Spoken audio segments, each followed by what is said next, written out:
YouTube, Electric Adventures here with a quick little video, and yes, I seem to have picked up another flu, but I have a package all of the way from the USA from John Lester or Gamester81.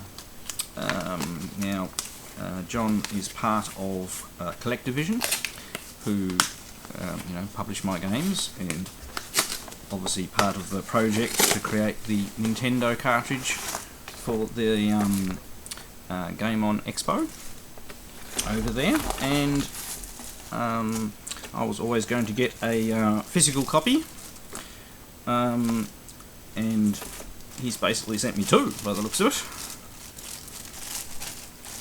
Now the first one's a very special one, only a couple of these were made. It's even got a sleeve. I didn't actually realise that came with sleeves as well. That's fantastic. And it's a gold cart.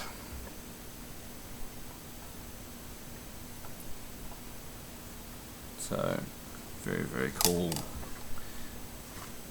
And to see, very cool to see a game that you have written in physical form. And he also has included, and I didn't realise he was going to send me another copy, but this is an actual normal run copy. It's number 9 of 200.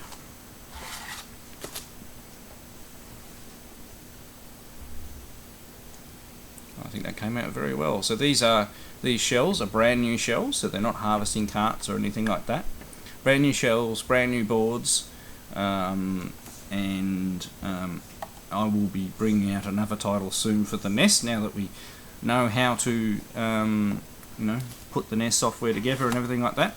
First one will be the mini. One of the 3 games on here is my original Swarm game that I converted to the NES.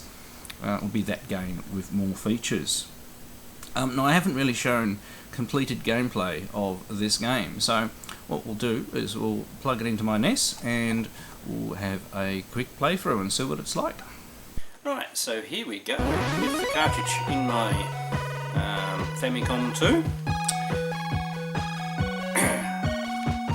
So obviously when I say this is my game, this is of course a collaborative effort. I did all of the code in the game, and took the original graphics supplied and turned them into a format that's acceptable on the NES, and the music was done by another person in the Collectorvision team as well.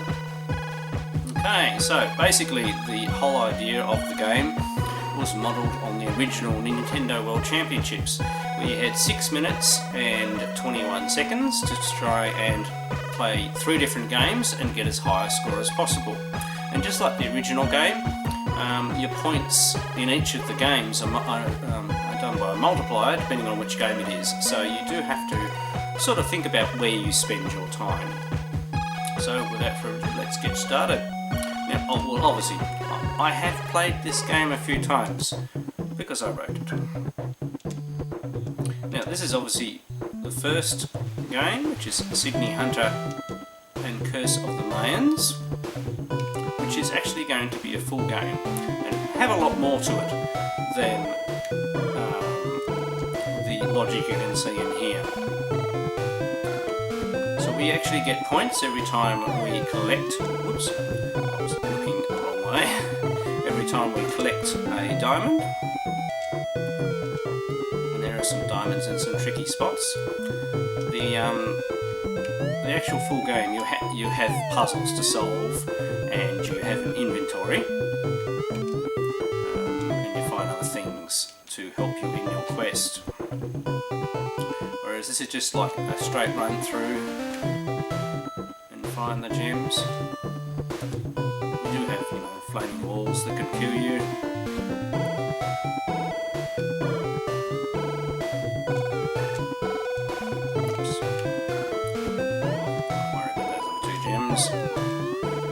Because you've got to consider, is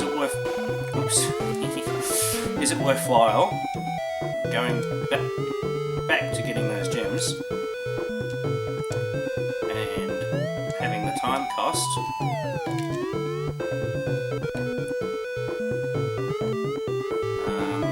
versus the points.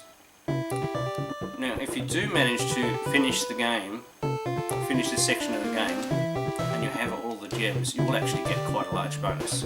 You also get a bonus for the number of lives you have left when you reach the end. So there's several ways of getting a decent score in this. And there was a lot of tricky programming required in this to make sure that you didn't, end up in parts of the background. But I think this part of the game ended up being, talk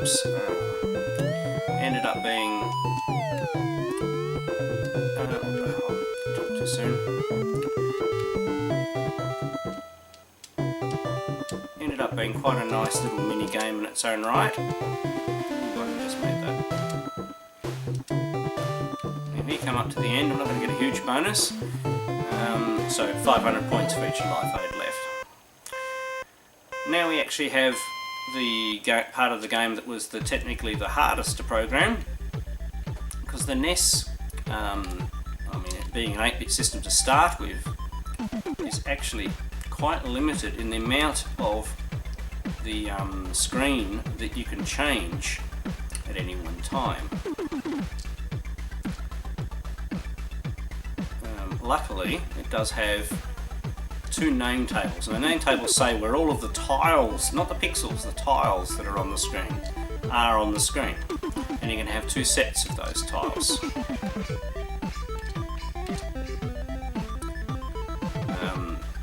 So what I do when we're coming up to a corner, which we'll come up to in a moment, and by the way, the cars don't have any intelligent AI, it is just pure randomness, and it can still be bastard. So as we're coming up to the corner then, a full 10 frames before we get to that corner, I start drawing the next section of track into that second name table, and when we get to it, we flip to it. Now of course the top part of the screen doesn't change, but it scrolls, and it is actually using the NES's hardware scrolling.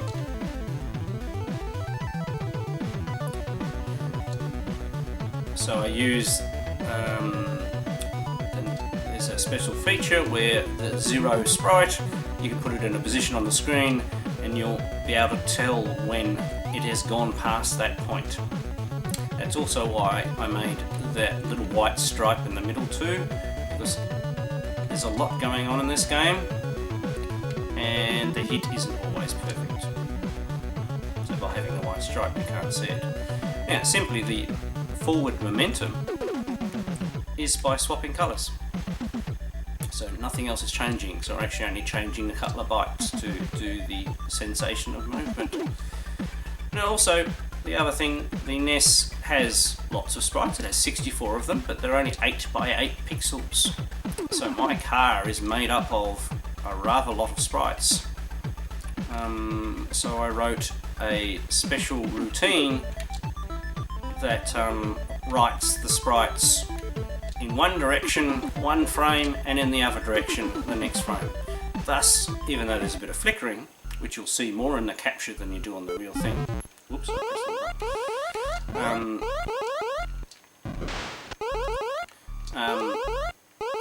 you still see everything, so it's useful. It just flickers a bit. So this game, of course, is my original Meteor Swarm game that I originally wrote for the original Spectre video. And sorry, I'm playing this, and unfortunately it's a bit sunny, so I can't see very well. So I'm probably staying alive here by pure luck.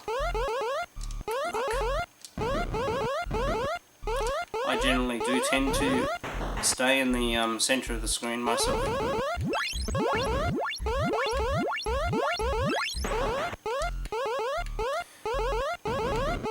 Now, I am bringing out this game itself will be my next be the next NES game that I bring out. It's going to have more to it than just one chip type like this. There were a couple more things I would have liked to have fixed in this version. For a start, the UFO isn't random enough where it comes out. There we go, our 6 minutes and 21 seconds are up. And as you can see, I think I got a pretty good score, 115,900. And as you can see, my Sydney Hunter score just multiplied by 1, so 5,000. Pedal to the metal by 10, which is basically the number of cars you pass plus if you get under a specific time you get a bonus for every 10 seconds. And Meteor Swarm is times 25, but you don't have much time to do Meteor Swarm, so it's an interesting strategy to try and get the high score. And we have a little scrolling marquee down here. This was done right at the last minute, so it's not using smooth scrolling or anything like that, but it allows you to read everybody's names. And there were quite a few people involved. We had somebody help us out with the sound effects, just to get the project along. It was done in a very short period of time, only 3 months. And when I started, I had not programmed the NES before, and I didn't even know 6502 assembly either. So I learnt all that, designed a nice graphic editor and a template, and enjoyed it while I was doing it. And yeah, it was a great project, and I'm going to be bringing out some more titles on the NES. So I really do appreciate John Gamester81 sending me 2 copies. I wasn't expecting that. I knew I was getting the gold one, but I've already talked to John, and he said he thought I would appreciate having one of the grey ones as well. So thank you very much, John, for sending this through. Now, as at the time of making this video, there are some copies of the grey one left. They are available through the Collectorvision Facebook page, which I'll put a link to down at the bottom of the video. And yeah, if you would like a copy of this unique, there will not be any more made. It will be restricted to 200. So it is a, it's sort of the moment when I say the NES homebrew are going to start coming alive a bit, because there is now a proper cartridge mould. And I hope to say that I've worked out a bit of a library and framework, which I'll be sharing with some other developers as well. And there'll be more NES titles coming out. I have quite a few ideas that I'd like to bring from some of my early titles and some of my unfinished works that I'd like to bring out on the NES as well. And some new ideas as well, of course. Alright, I'm Electric Adventures, still croaky because of this flu. Thanks for watching, thanks for all my subscribers, and I'll catch you next time.